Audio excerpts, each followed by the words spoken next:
Bueno, mi nombre es Gastón Piñón, tengo 33 años, soy de Villa Elisa, Entre Ríos, soy ingeniero agrónomo y a lo largo de este tiempo me fui especializando en césped deportivo. Bien, yo me recibí, para hacer un breve resumen, fines de 2017, 2015 ya empecé a hacer mis primeras capacitaciones en césped.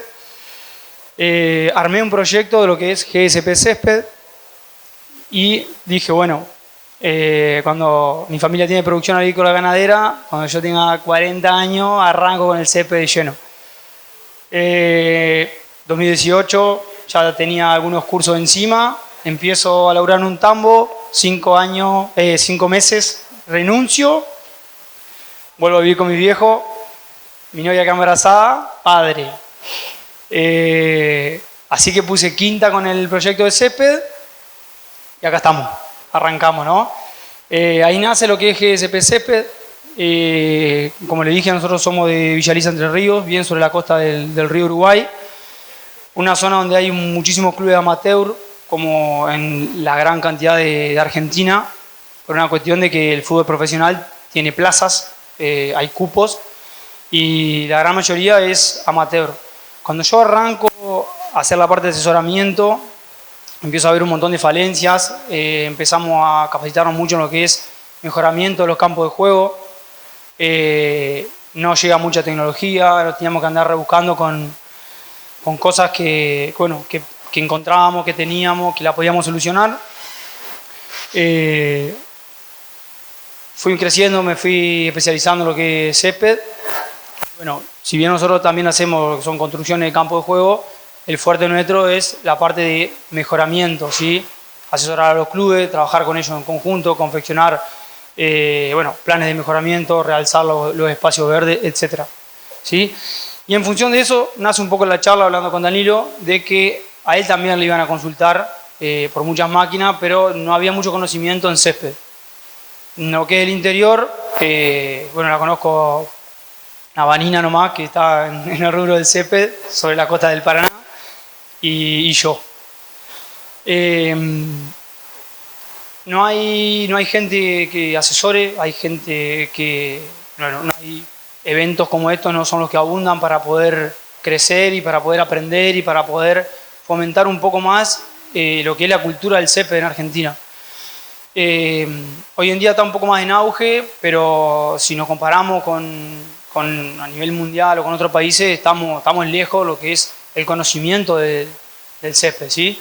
Entonces la charla surge un poco por esto, para poder evacuar dudas que por ahí presenten, ya sean sencillas, simples, un poco más complejas, pero la idea es evacuar las dudas que ustedes tengan, ¿sí?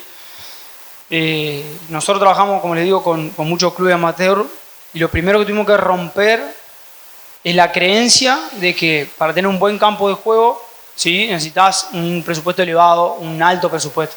Cuando en realidad la gran mayoría de las veces pesa mucho más el orden que el presupuesto mismo, ¿sí? Nosotros asesoramos a clubes, lo que no tenemos problema, digamos, con los insumos, pero no tenemos el tiempo para poder aplicarlo, no nos dan el espacio para poder ejecutar esa labor. Entonces, ahí te hace caer un buen resultado en un campo de juego el orden del club, más que el presupuesto. Y también nos han pasado un montón de veces que hay cancheros, hay dirigentes que nos vienen a buscar para comenzar un proceso de mejoramiento con todo lo que conlleva, pero no tienen canchero.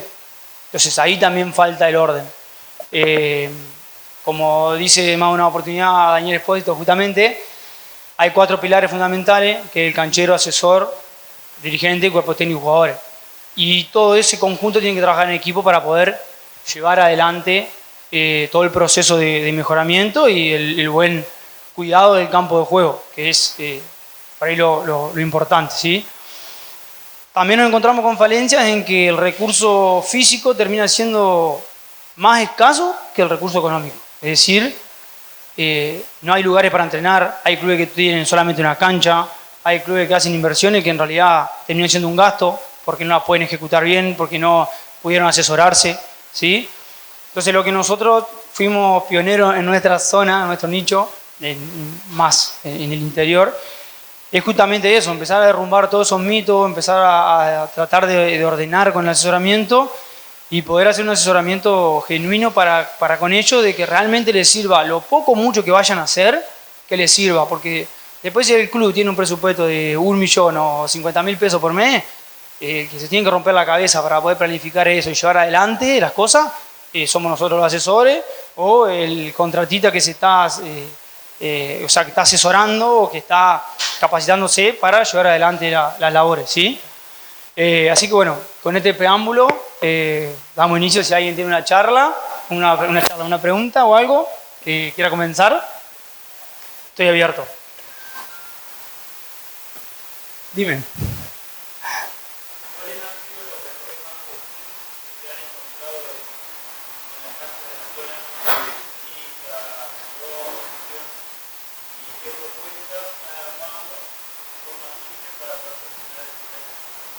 Bien, buena pregunta.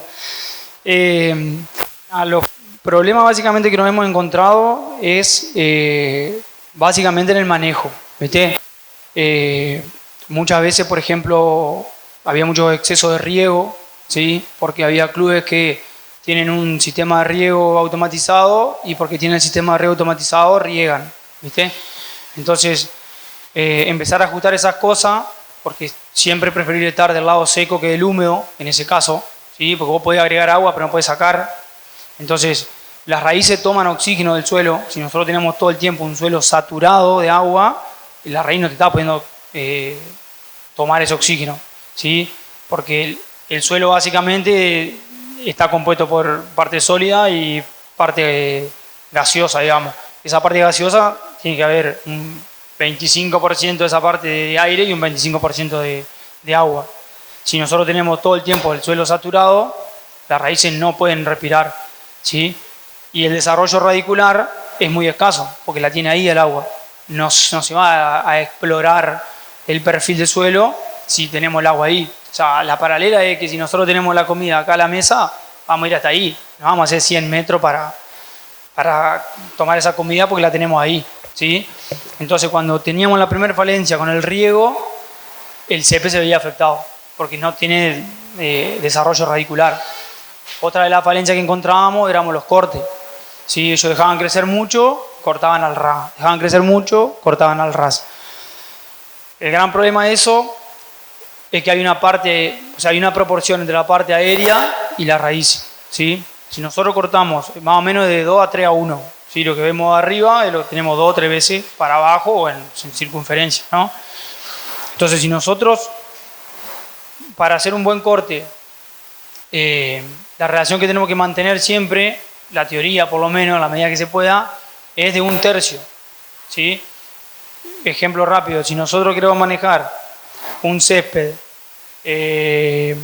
a 4 centímetros, 4 centímetros y medio, está creciendo 3 centímetros y medio, 4, tenemos que estar cortando. ¿Me explicó? No podemos dejarlo crecer mucho, ¿sí? Si vos querés mantener a 4 centímetros, no querés cortar antes, estás en 6 centímetros como mucho, tenés que cortar a 4 y vos lo vas a mantener en 4 centímetros, ¿sí?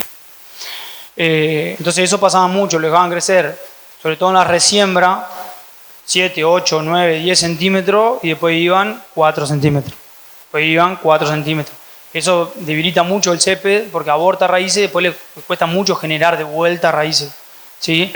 Entonces hicimos mucha escuela en eso también, en poder ordenar, en poder decir. La realidad es que uno me dice, bueno, ¿cada cuánto corto el césped?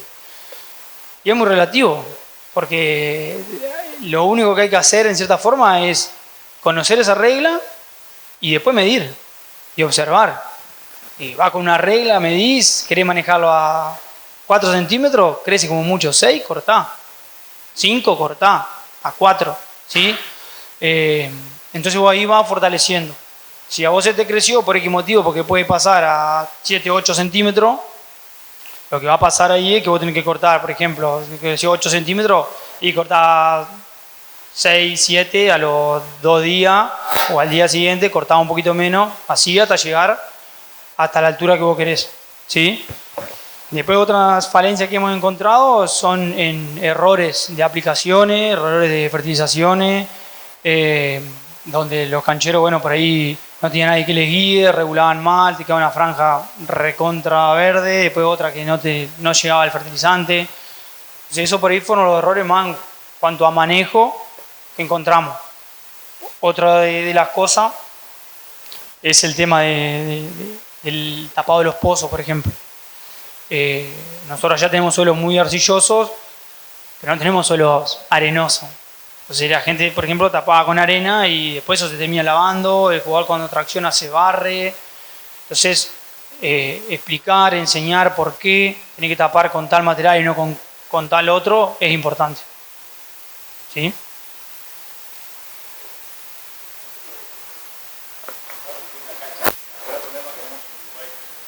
Ajá.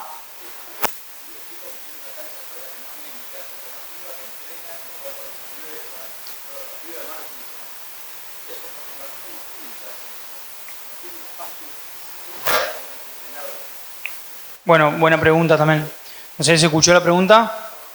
Bueno, es lo que me plantea es que cómo hacemos los clubes en donde no tenemos espacio físico para poder entrenar o para poder jugar, que tenemos una sola cancha o una cancha auxiliar nomás. ¿Sí? Es interesante y es lo que más pasa en la mayoría de los clubes. Como les decía, el recurso físico es lo que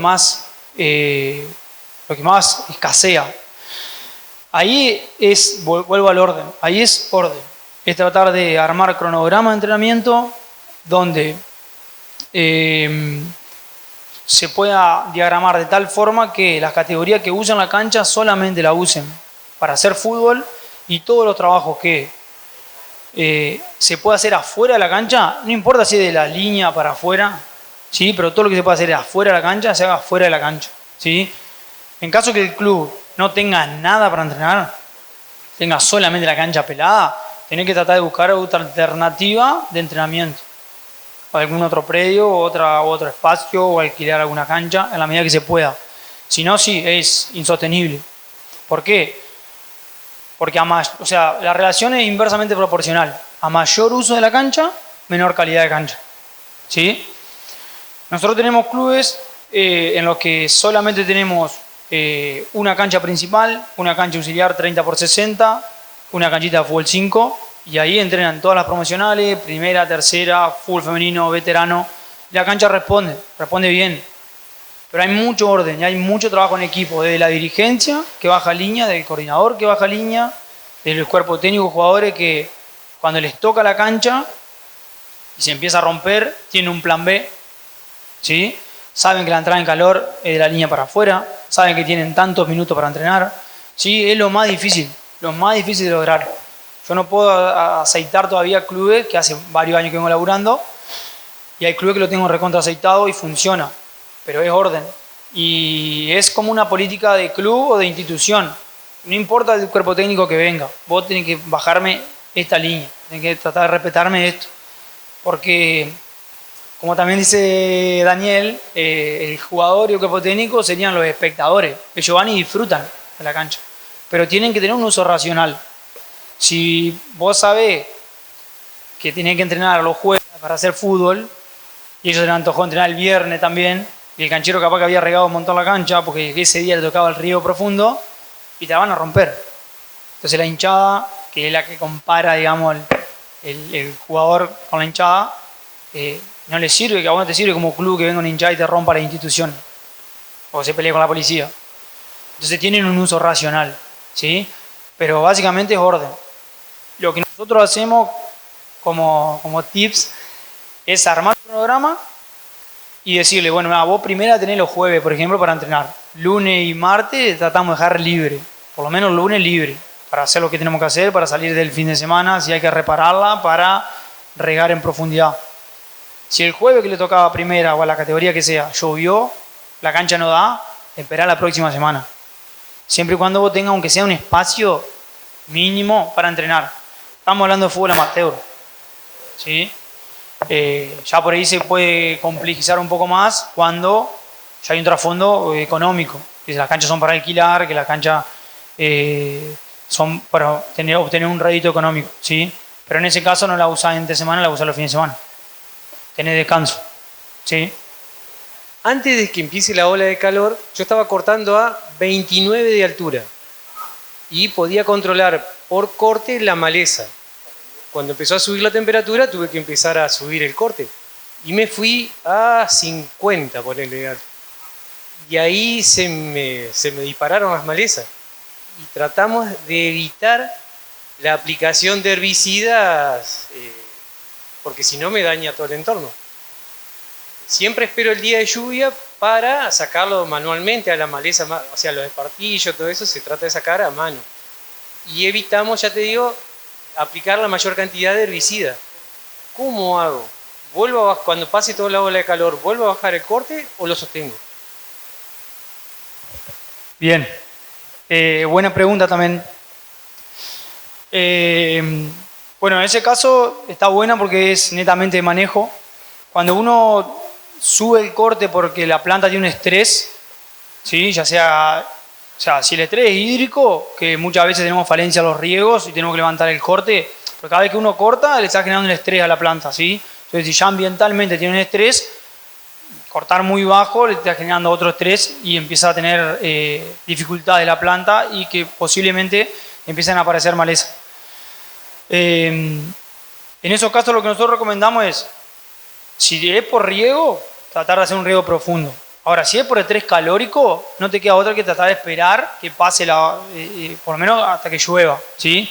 Ahí lo que se hace, está bien que haya levantado el corte para no estresar la bermuda, pero o sea, si vos levantás el corte, por ejemplo, a 5 centímetros, como está diciendo 50 milímetros, no espere que esté en 7, 8 para cortar ese 30%. Tenés que aumentar la frecuencia de corte para mantener esos 5 centímetros. Cuando a vos se te estabilizaron las temperaturas o el estrés, que vos veas que la planta, o sea, hay una gran diferencia entre mirar y ver, ¿sí? Ver es poder observar y poder conocer ese campo de juego, sobre todo los cancheros. Por eso también me quedó mucho lo que dice Daniel, que el canchero es el eslabón fundamental. ¿Por qué? Porque está todos los días arriba de la cancha. Nosotros como asesores no podemos estar todos los días arriba de la cancha, ¿sí? Porque primero no podemos y segundo que si podríamos seríamos otro canchero más, ¿sí? Entonces, el canchero cuando empieza a observar, empieza a ver, se da cuenta cuando va saliendo de ese estrés. Cuando va saliendo de ese estrés, va bajando la altura de corte de vuelta, ¿sí?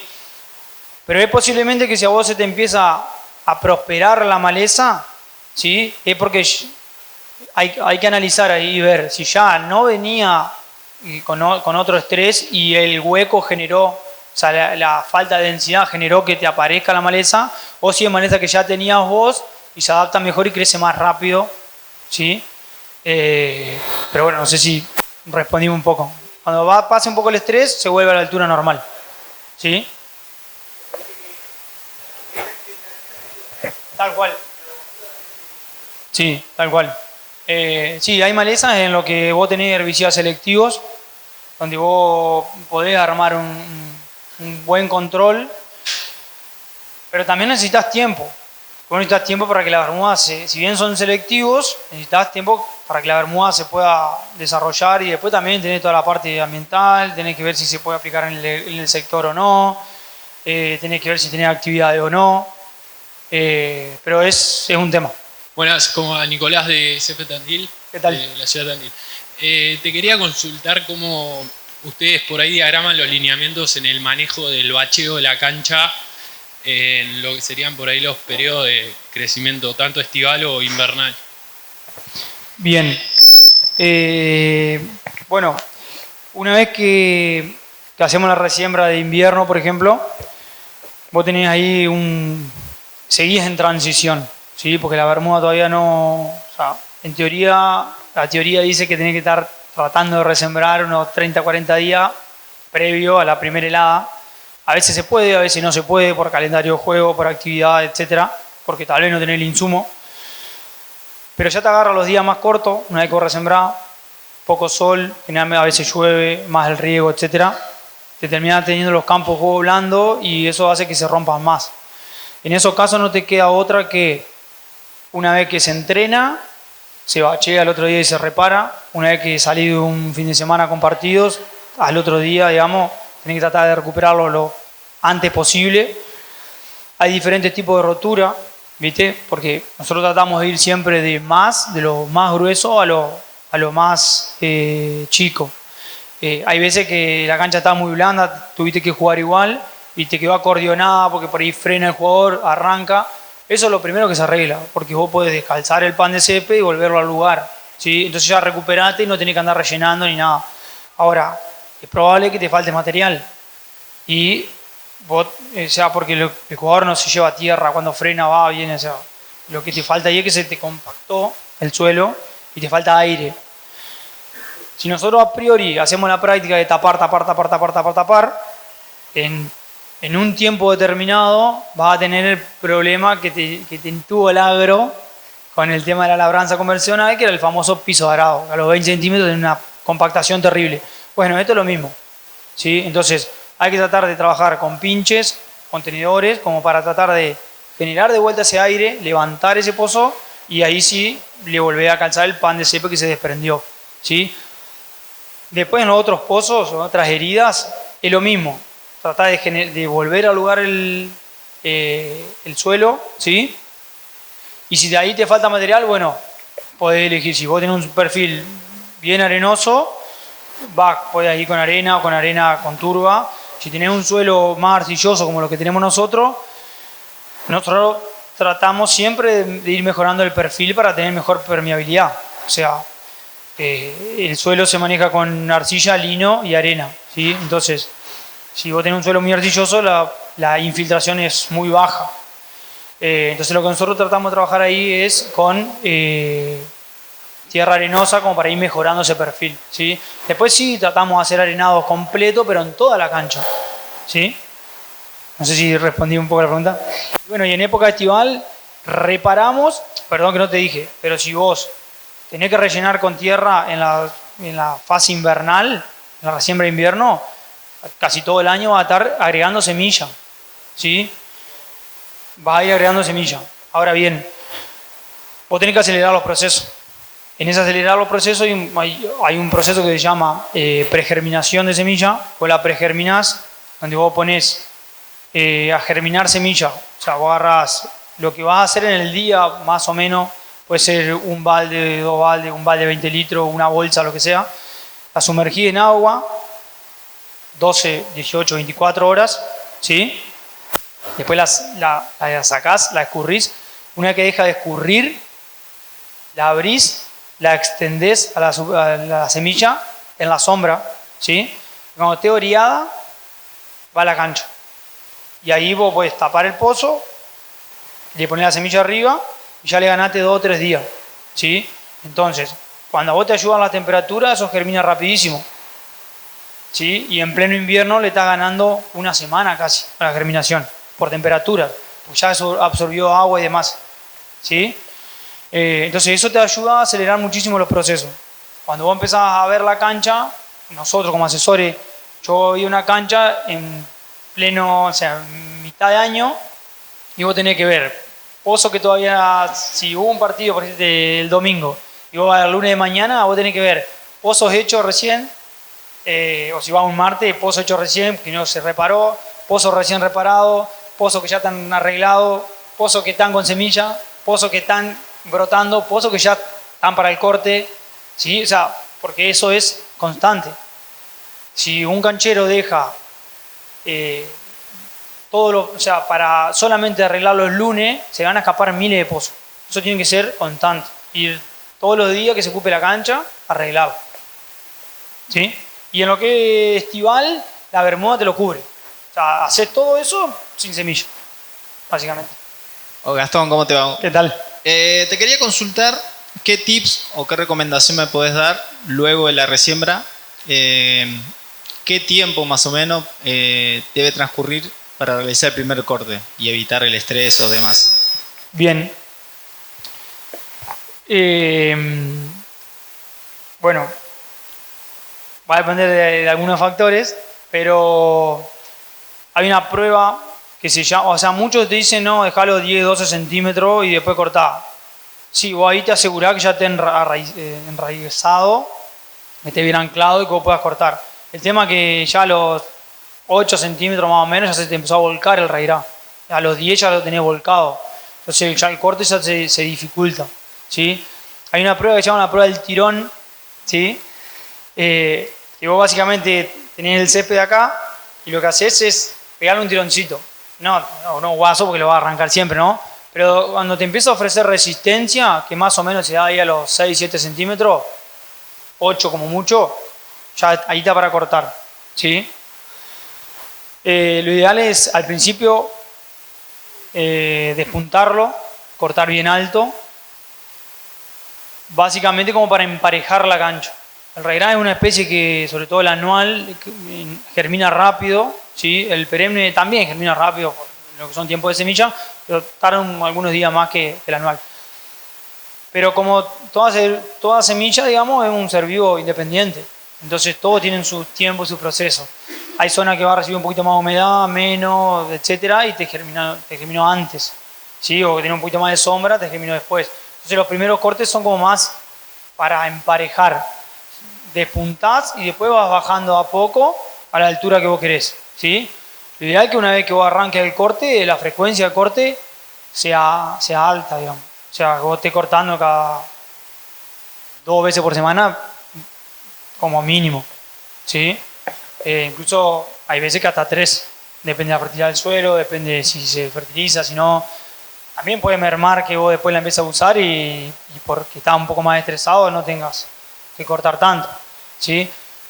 También esa otra, si vos tenés un raigras perenne, por ejemplo, una resiembra, raigras perenne turf type, no te va a buscar tanta altura, ¿sí? Te va a buscar más macollaje, entonces sí podés distanciarte un poquito en lo que es la frecuencia de corte.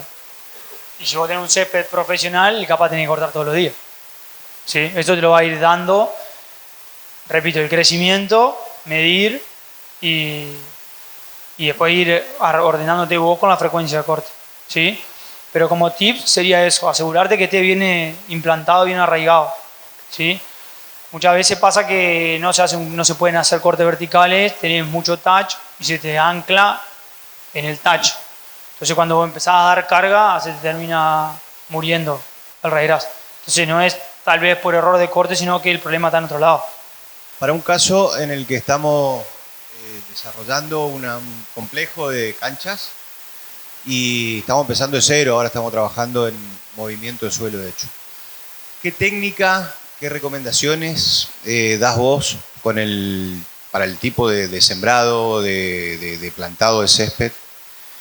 Y qué tiempos, más allá del festejo, la gestión, el manejo después del tratamiento del césped, y en cuántos tiempos más o menos considerás vos que tenemos un césped como ya ponerlo a disponibilidad para prácticas, sí, con fines comerciales, no es deportivo, tiene fines comerciales, va a tener un uso intensivo. Y no sé si tenés experiencia, nosotros somos de Resistencia Chaco.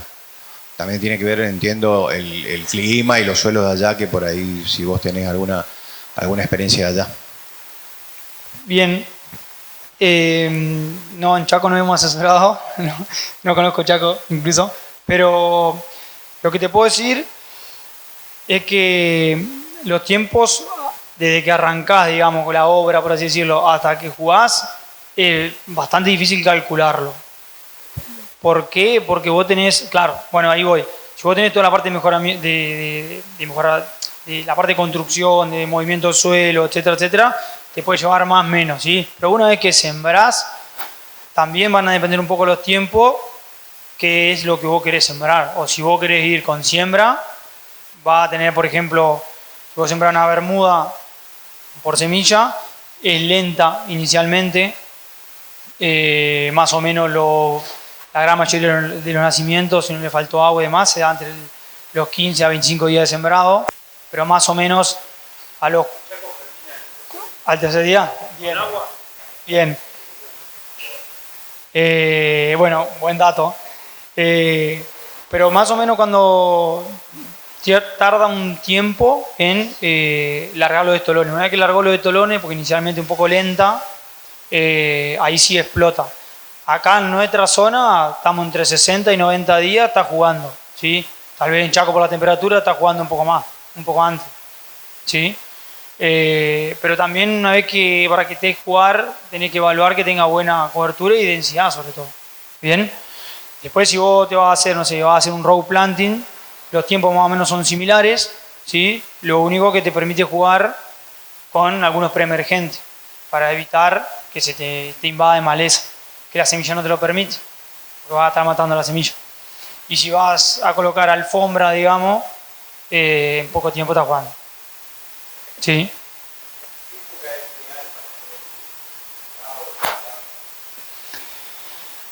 Y mira, no tenés que tener heladas.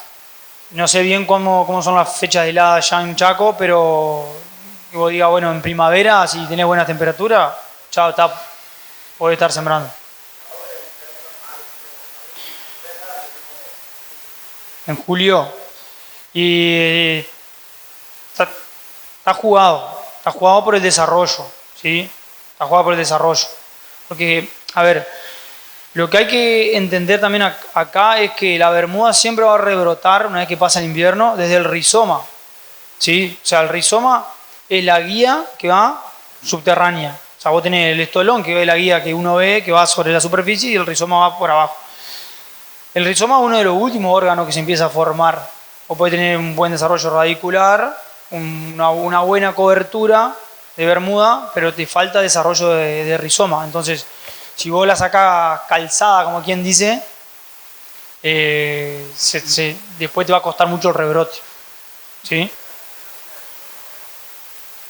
También, sí, lo ideal es tener temperatura de suelo mayores de 18 grados, más o menos. Yo tengo una bermuda que en el cuarto o quinto día, depende si no la corto, empieza a semillar. Ajá. ¿Eso es bueno? ¿Qué me conviene hacer? ¿Dejarla que semille, que caiga? ¿O qué pasa ahí? No, a ver, una bermuda manejada en condiciones óptimas, o sea, o bien manejada, no necesitas resembrarla. O sea, nosotros hemos resembrado muy pocos clubes una vez que ya está establecida. A veces puede ser un poco por la variedad de la bermuda o el ecotipo, ¿sí? O sea, vos podés tener la especie, no sé, Synodon, que es la variedad común, digamos, naturalizada, y vos ves que un sector te semilla y el otro no. Y tal vez por el ecotipo que tiene. No hay mucho para hacer. O sea, mantener frecuencia de corte. No ha pasado que manejamos la cancha, hemos probado también en algunos sectores fertilizarla distinto y demás, y la diferencia de color la seguí teniendo. Es algo más estético, ¿sí? Lo que uno tiene que tratar de lograr siempre como objetivo es que primero la cancha sea segura para el jugador. Lo primero. Y eso en nuestro librito, digamos, ¿sí? En nuestra experiencia. Lo segundo es que la cancha no te intervenga en el juego. Después viene lo estético.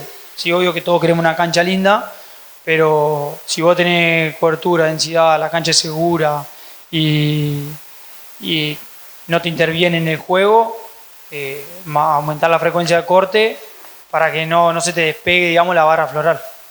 ¿Sí? Bueno, cualquier cosa, si hay más preguntas, por ahí vamos a estar en el stand. Así que, bueno,